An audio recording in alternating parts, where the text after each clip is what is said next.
So if you think about Apple products that have aged the best in recent times, I'm sure many would mention the 2018 iPad Pro.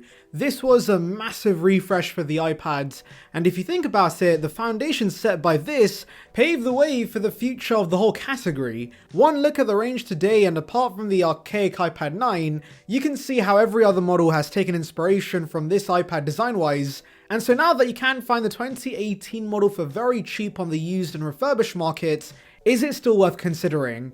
Well, let's talk about it. Beginning with the design, on face value, this basically looks identical to the M2 iPad Pro. There are only two visual differences, which is the fact this 2018 model has one camera on the back, which I prefer, to be honest, because it is a cleaner look, and also the M2 models have iPad Pro written on the back compared to just iPads. But that's literally it, guys. They otherwise look very similar, and that's a huge reason why this iPad still looks fresh. And by the way, would like to remind you guys, like this video and subscribe for more content like this, it would be appreciated.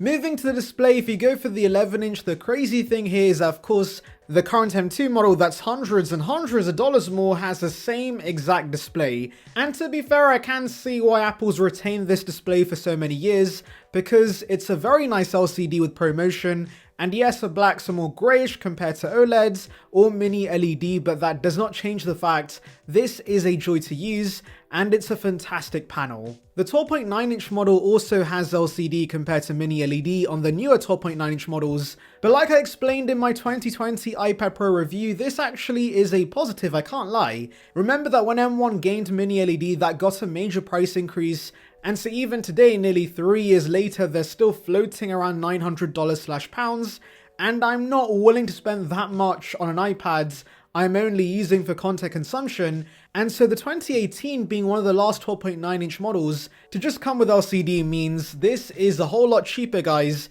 And so this is the better deal for someone who doesn't plan to use this as a laptop replacement. Yes, mini LED might offer nicer colors and also higher brightness, but as I said, for the 11-inch, Apple's LCDs are still great panels that are perfect for content consumption, and you get all the benefits with the larger size. I love kicking back and watching movies on this, and you can't go wrong with the 11-inch or the 12.9-inch. Performance-wise, you do have the A12X here, which I know sounds pretty old, but remember that because iPads are still limited by their software, the power this offers is still more than fine for regular usage. Yes, the M series iPads offer some advantages like better external display support, but honestly, I don't think Apple offers enough software features on those newer models to justify the upgrades. I feel like those who benefit from having M1 or M2 are those using the iPad as a laptop replacement, but there is a large demographic using iPads as iPads. It's purely a tablet for YouTube, Netflix, and social media, and so for that purpose,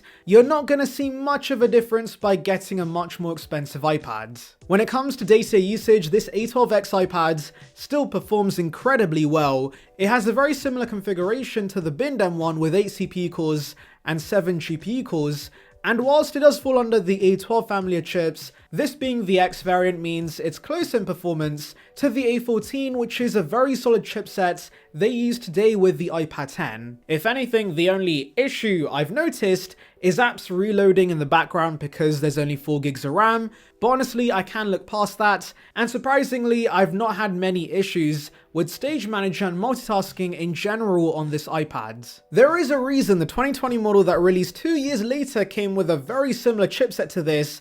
It literally had one more GPU core, and that's because this iPad was so overkill performance-wise when it released, and so as a result, long-term performance has been completely fine. Battery life has been decent on this iPad as well. I did get this refurbished from a third-party seller, which means the battery in here isn't completely new, and as one expects for an iPad that originally came out in 2018, it's definitely not performing as well as it did at launch, and I'm getting 4 to 5 hours of screen on time on this bigger model. Now that's what sucks about buying this iPad today, because there's not going to be many sealed 2018 models you can buy, and of course Apple's taken them off their refurb site, and so the only option is third-party refurbished models and used iPads, which can be a little iffy battery-wise. And what's even more annoying is that unlike other Apple devices, you can't check the battery health natively on the device. You will have to use a third-party program like Coconut Battery instead, but it would be much easier for those gambling on the used market for this to be baked in settings so that you can easily ask the seller about the battery health so please Apple fix that. Accessories wise, this does use the exact same keyboards and pencil Apple offers today with the latest iPads. This did launch with the Smart Keyboard Folio, I believe, but that's absolutely trash. Do not buy one, get the Magic Keyboard instead because the floating design is really nice and it offers the same great keyboard and trackpad experience Apple's offered for years on the Mac, and if you can find this for cheap, definitely consider one. The pencil has also remained unchanged for 6 years at this point, but to be honest, there really is nothing much they can change here because it was a great accessory as is, and if you want to take down notes for school or college, or you want to do artwork, this is perfect. Again, the price has come down on this, so please do not buy the inferior USB-C pencil, get this one instead. Camera-wise, there is one sensor on the back, it's 12 megapixels, and it's fine, though to be fair, it's very rare I use the camera on this. At most, I'll scan documents with the camera, but to be honest guys, I wouldn't even care if they downgraded newer iPad Pro models back to one camera because I doubt most are actually taking photos on a regular basis with their bloody iPads. The front-facing camera is of course way more crucial for video calls, and in that aspect this is not as great as newer iPads that do offer center stage, but the sensor itself is a decent resolution and I can make do with it. You also get 4K recording if you really need that, and one thing the iPad Pros only have is portrait modes. Yes, other iPads lack this because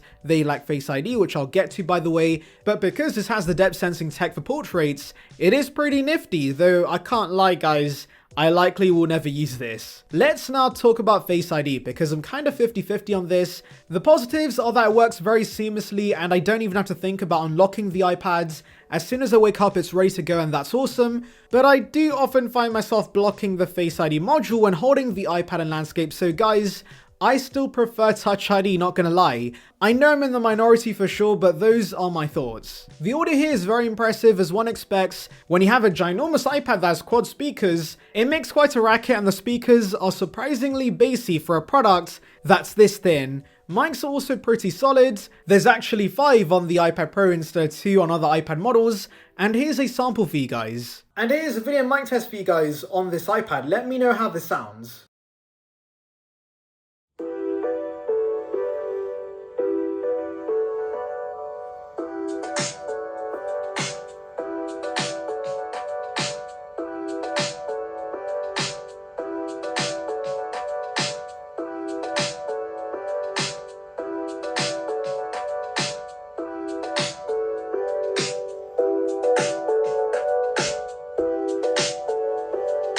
A few other smaller things I want to mention. Number one, this has USB-C, which is awesome. It's not a Thunderbolt port, but again, if you need that, you probably want your iPad to be a laptop replacement anyways, so get yourself the M1 instead.